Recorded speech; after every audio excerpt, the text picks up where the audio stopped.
윤석열 대통령의 김건희 리스크, 여러 가지 많은 일들이 있었습니다. 그뿐만이 아니죠. 지난 대선 때, 경선 때까지 거슬러 올라가면서 많은 일들이 있었고, 그래서 윤석열 대통령의 그 여론조사 지지율이 17%, 또 어떤 때는 더 낮았다고 하는데 이렇게 내려가고 있는 상황입니다. 이렇게 되니까 윤석열 대통령더러 하야하라. 그거야 윤석열 대통령을 아직은 그래도 우리 편이다 하고 믿는 사람들이 걱정과 분노에 차서 하는 이야기가 더 크지요. 민주당에서도 하야하라고 하는데 그거는 그냥 희망사항이고, 또 그런가 하면 탄핵 요건을 충족했다, 탄핵하자, 이런 이야기도 나오고, 결국은 타협안 비슷하게 지금 돌고 있는 것이 개헌입니다. 다름 아닌 임기 단축 개헌.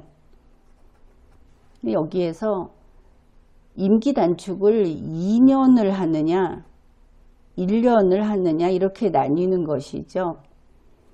윤석열 대통령에게 가까운 측에서는 1년 개헌설을 가지고 펼치고 있고, 그렇지 않은 쪽에서는 이제 임기 단축 2년 개헌설, 이렇게 현재 참 논의가 많습니다. 그러면은 임기 단축 개헌이라는 것이 윤석열 대통령도 좋고 까짓거 1년 양보하지, 이렇게 갈 문제인가 좀 생각을 해봐야 할 텐데, 윤석열 대통령 그 용산 대통령실에 있으면서 이것을 추진하는 쪽에서는 아마 그렇게 설득을 하려고 할 겁니다. 그러나 문제가 그렇지는 않죠. 임기가 단축되고 나가게 되면 바로 이어서 정부 형태가 바뀌고 체제가 바뀌고, 그러면서 윤석열 대통령은 결국 민중재판 비슷하게 그렇게 끌려나가게 될 겁니다. 이것은 백기를 드는 것이기 때문에 지금 하야를 하고 조기 대선을, 다시 대선을 하는 경우는 정치 시스템이 헌법에 따라 그대로 굴러가는 것이지만, 임기 단축 개헌, 거국 내각 구성, 이런 것들을 거치게 되면 이것은 혁명재판소에 끌려나가게 됩니다. 앞에서는 어떤 달콤한 소리를 하더라도. 어쨌든 이것을 윤석열 대통령은 알고 있을 겁니다. 본인이 스스로 박근혜 전 대통령 탄핵에 직접 손을 댄 자수범이죠. 따지자면 손에 피를 묻힌 자라고 할 수 있습니다. 누구보다 잘 알고 있을 겁니다. 그런데 이런 상황에서 민주당에서는 임기 단축 개헌을 간절히 바라는 것 같고, 이 좌파 정치권의 원로들도 그것이 가장 무난한 귀결이라고 보고 있는 것 같은데, 거기에 대해서 분석을 해보겠습니다. 먼저 이것은 결론을 간단히 이야기할 수 있습니다. 그거 꿈 깨라. 임기 단축 개헌으로 윤석열 대통령을 내쫓을 수 없다. 이것이 나의 대답입니다. 지금 하는 이야기들이 무엇인가 하면은, 지금은 법률가들도 참 많이 없죠. 그래서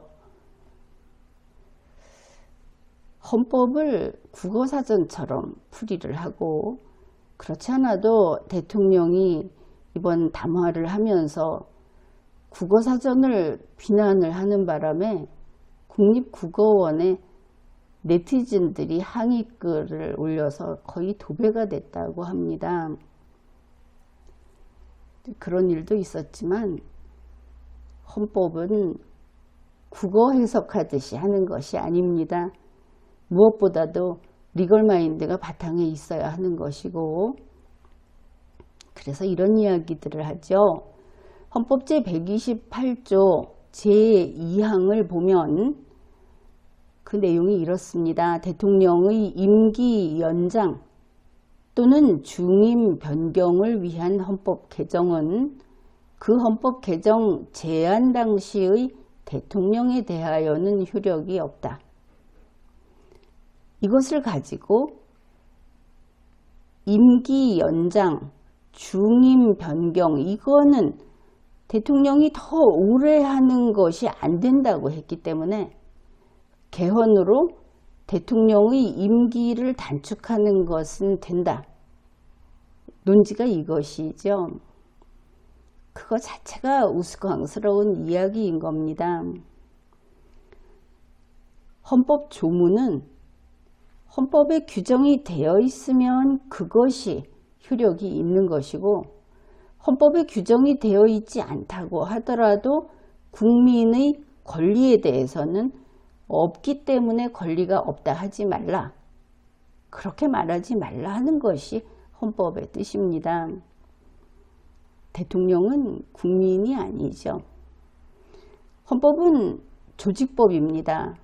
조직법은 명확하게 규정되어 있지 않은데 조직을 만들 수 없고 조직에 권능을 부여할 수 없는 겁니다. 따라서 헌법 조문의 여백에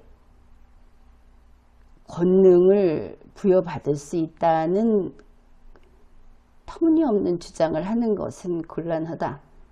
이것이 심지어 입법정부인 국회에서 그리고 정당에서 나온다고 하면 위험하다. 이렇게 봅니다. 그래서 안 되는 겁니다. 임기 단축 개헌이라는 것은 헌법 위반이다. 이런 식의 개헌은 그 자체가 위헌을 위한 목적으로 개헌을 하는 것이기 때문에 불가하다. 만일 이러한 위헌 목적으로 입법 쿠데타가 되겠죠. 위헌 목적의 개헌을 하게 되면 이것은 헌정질서 파괴다.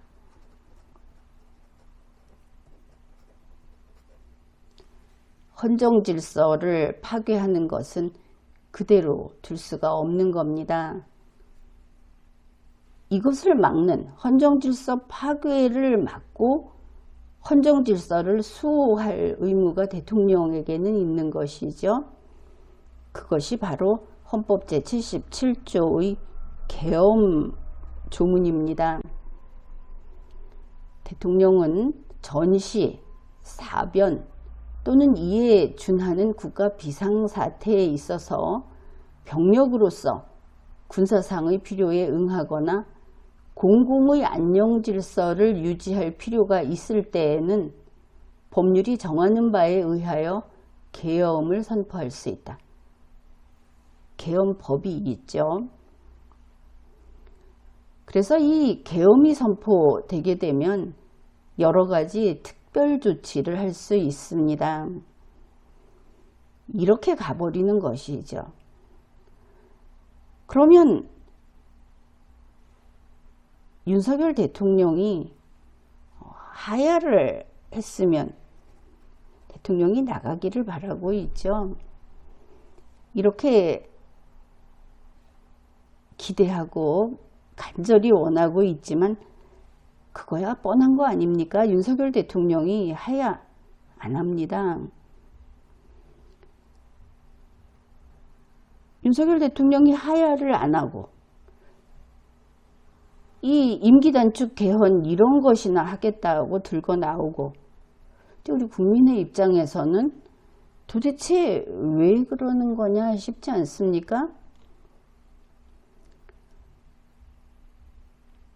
왜냐하면 헌법에서 탄핵을 규정하고 있지 않습니까? 지금 더불어민주당에서는 탄핵의 요건을 충족했다. 그러면서 탄핵을 못하고 있는 겁니다. 헌법 제65조에서 대통령 등 법률이 정한 공무원이 그 직무 집행에 있어서 헌법이나 법률을 위배한 때에는 국회는 탄핵의 소추를 의결할 수 있다. 이렇게 규정을 하고 있습니다. 탄핵하면 되는 겁니다.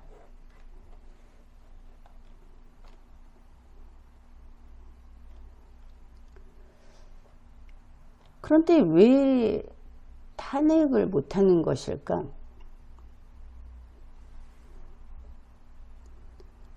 왜 못하는 것일까? 그 이유는 뻔하지요. 민주당 자신들도 전부 다 까마귀이기 때문이다. 민주당 지금 윤석열이 시커멓다, 윤석열이 더럽다, 저거 썩었다 하는 민주당 자신들도 썩어 빠졌기 때문에 탄핵 못하는 겁니다. 윤석열만 썩었습니까? 윤석열 마누라만 문제인 겁니까? 민주당 이재명 대표도 썩었고 이재명 대표 마누라도 문제고, 그리고 국회의원들, 지금 정치인들, 당신들 마누라들도, 당신들 가정도 다 문제 아닌가? 이것이 우리나라의 현실이고, 그래서 우리나라 미래가 암울한 겁니다.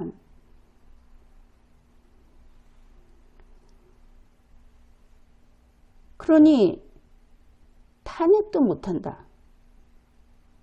탄핵을 할 수 있으면 했겠죠. 탄핵을 못하니까 이런 임기단축 개헌인이 하는 헌정질서를 파괴하는 죄를 지으려고 하는 거 아니겠습니까?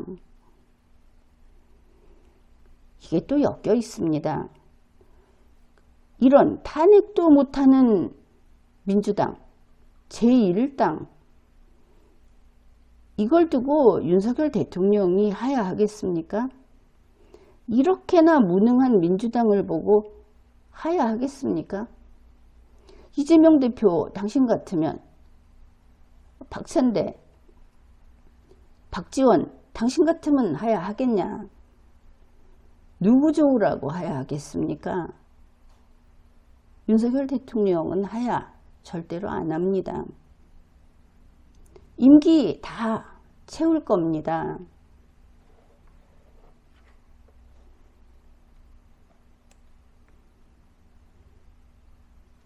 그리고 임기 단축 개헌이라는 이야기를 하는데 국민으로서는 기가 막히죠.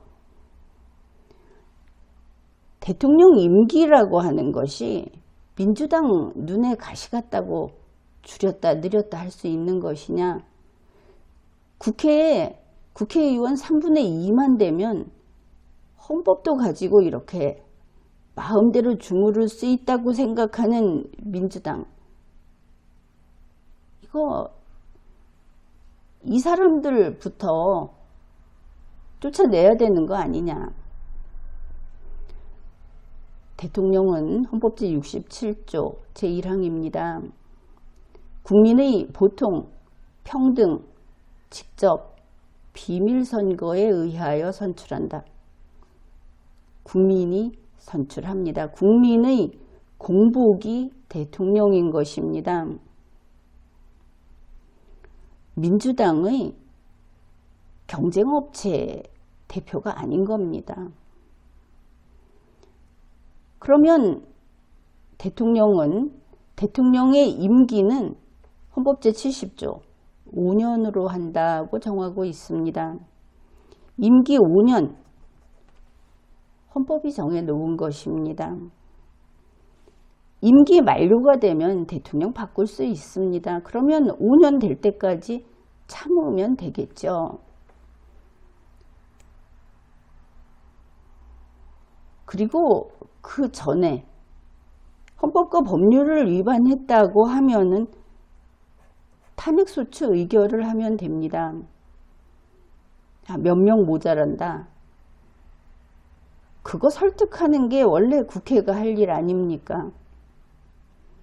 그런데 탄핵은 요리조리 피하고 탄핵할 생각은 없다. 언론에서도 그러죠. 민주당에서 탄핵에 대해서는 조심스럽다. 조심스러우면은 협조하든가, 탄핵할 사유가 있으면 탄핵소추 의결하던가, 어느 쪽도 못한다면 국회의원 자리 다 내놓든가. 탄핵은 못하겠고 어떻게 해서든 하야를 시키고는 싶고, 그래서 임기 단축 개헌을 해서 헌정질서를 파괴하겠다고 하는 제1당 다수당은 잘못된 겁니다. 설왕설래하고는 있지만 임기 단축 개헌이라는 것은 그 자체가 계엄을 부른다. 이것을 알아야 하겠습니다. 지금까지 리걸마인드 연구소였습니다.